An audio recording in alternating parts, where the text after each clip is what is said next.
সামনের জঙ্গল থেকে কিসের একটা আওয়াজ আসছে মনে হচ্ছে। কি গো, কেমন আছো? আমাকে চিনতে পারছো না?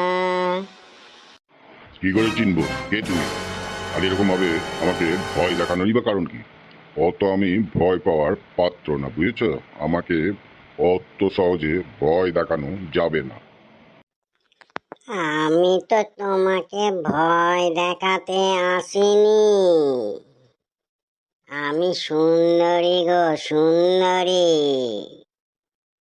মনে পড়ছে সুন্দরীকে?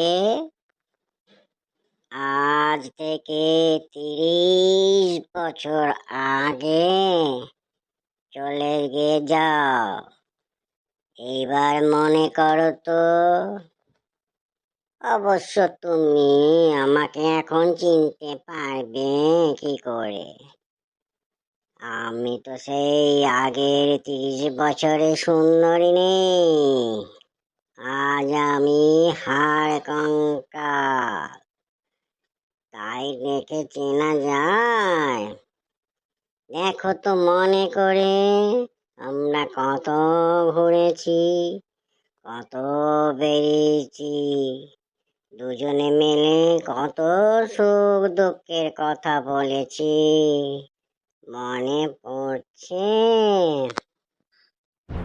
হ্যাঁ হ্যাঁ হ্যাঁ হ্যাঁ, এইবার মনে পড়েছি। সত্যি তো, আমরা সেই কত ঘুরতাম। আচ্ছা আচ্ছা আচ্ছা, তোমার সেই কফি হাউসের কথাটা মনে আছে?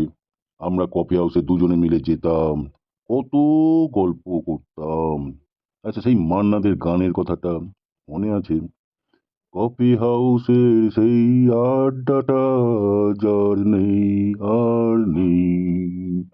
সত্যি, আজ আমাদের সবাই কে কোথায় চলে গেছি, কেউ আর নেই। সত্যি। আচ্ছা, তুমি বিয়ে করেছো? আমার খুব জানতে ইচ্ছে করে। না, আর বিয়ে করলাম কই? তোমার বাবা মা তো আমি বেকার বলে আমার সঙ্গে আর বিয়ে দিল না। হঠাৎ করে শুনলাম তোমার বিয়ে হয়ে গেছে। তারপর তারপর তার কোনো খোঁজ খবরই পেলাম না। অনেক চেষ্টা করেছিলাম, কিন্তু বুঝলে, আমি আর যোগাযোগ করে উঠতে পারিনি।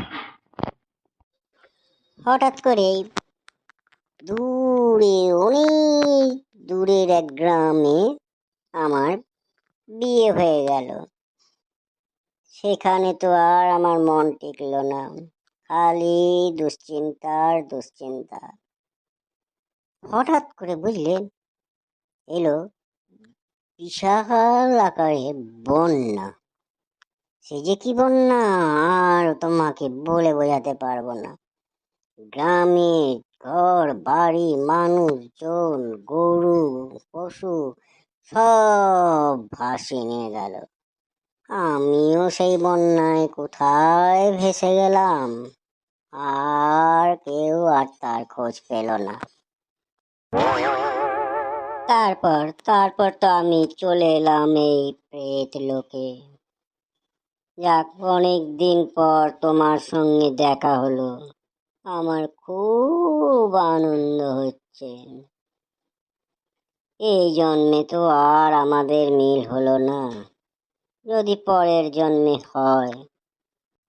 Very sad, very sad. আমি আশা রাখি পরের জন্মে আমাদের ঠিকই মিলন হবে। তুমি দেখো, হবেই হবে। হলেই ভালো। তাহলে আজ আসি, কেমন? আচ্ছা ঠিক আছে, ওকে, বাই বাই।